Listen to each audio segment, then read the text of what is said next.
ভারত পাকিস্তান পরিস্থিতিতে বাংলাদেশের সীমান্তবর্তী জেলাগুলোর পুলিশ সুপারদের সতর্ক থাকার নির্দেশ দেওয়া আছে বলে জানিয়েছেন আইজিপি বাহারুল আলম।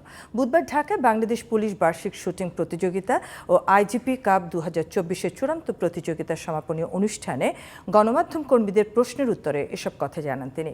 পুলিশ ক্রীড়া পরিষদের সভাপতি বাহারুল আলম আরও বলেন, বাংলাদেশের নিরাপত্তা যাতে বিঘ্নিত না হয় সেজন্য সতর্ক আছে পুলিশ।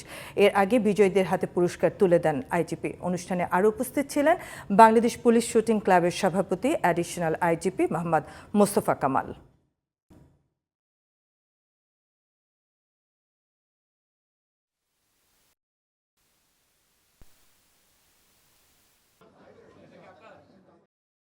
এই যুদ্ধের প্রেক্ষিতে আমরা সীমান্তবর্তী সকল জেলার সকল পুলিশ সুপার 28 এবং মিয়ানমারের সাথে 3, 29 এবং মিয়ানমারের সাথে 2, আমরা সকলকেই অগ্রিম সতর্কবার্তা আগেই দিয়েছি এবং তারা সকলেই সতর্ক আছেন এ ব্যাপারে বলে আমার বিশ্বাস। এবং আমরা সর্বাত্মক চেষ্টা করব অন্তত এর প্রেক্ষিতে যেন কোনোভাবে আমাদের নিরাপত্তা বিঘ্নিত না হয়।